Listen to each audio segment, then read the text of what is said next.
Welcome to this deep dive. Today we're opening up Proverbs chapter 8. There's this powerful voice speaking out right in the thick of things. Yeah, and our goal is to figure out, well, who is this voice? What's the message? And crucially, why is this ancient wisdom presented as so incredibly valuable for you listening right now? Well, first off, notice where she's speaking. This isn't some secret knowledge, is it? No, not at all. The text says she's on the heights where paths meet. Right, by the city gates, the entrances, busy places. Exactly. It's public. She's calling out to all mankind. But then, interestingly, she specifically targets you who are simple and foolish. Like she's saying, hey, you, stop and listen, gain some understanding. Mm-hmm. And she's very clear about the nature of her words, isn't she? Oh, definitely. She says they're worthy, right, true, just. She explicitly states, my mouth speaks what is true, for my lips detest wickedness. So there's this strong contrast. It's truth versus falsehood, righteousness versus perversity. Exactly. She's establishing her credibility right away. This isn't just opinion, it's presented as absolute truth. Okay, so if the message is true and public, what's the actual offer? What does she bring to the table?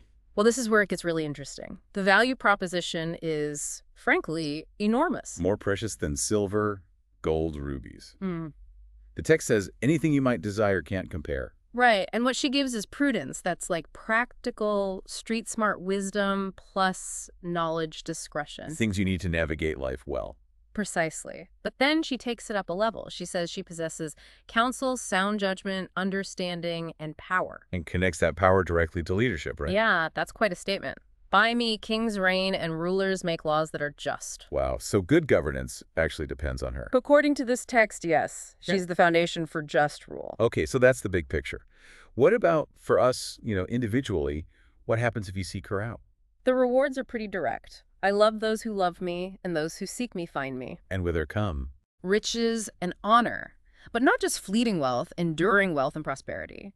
Her fruit, her yield, is better than the finest gold or choice silver. So it's a promise of deep, lasting well-being, not just material stuff. Exactly, but perhaps the most mind-blowing part is where she claims to come from. This is the origin story bit, right? It's fascinating. It really is. She says the Lord brought her forth as the first of his works, before anything else existed, appointed from eternity. Before the mountains, before the oceans, she was there. Yes, and not just there, but as a craftsman at his side, daily his delight, rejoicing always in his presence. A craftsman, involved, active. And here's the kicker, rejoicing in his whole world, and it says, delighting in mankind. So this cosmic foundational wisdom actually delights in us. That's what the text claims, which makes her direct appeal feel even more personal, doesn't it? It really does. She calls out, listen, my sons, speaking to you, the listener.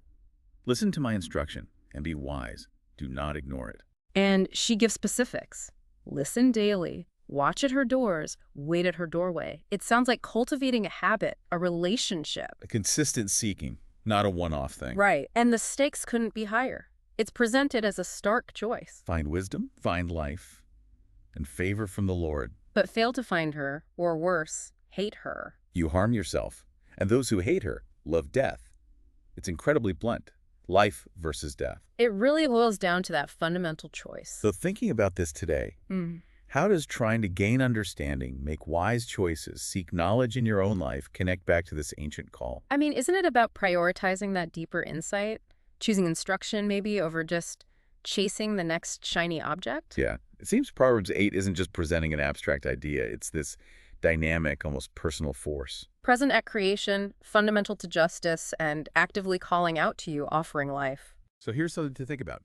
If this wisdom, there from the beginning, genuinely delights in humanity and offers life, what could it practically look like for you to wait at her doorway each day? How might that discipline of seeking deep insight actually change things?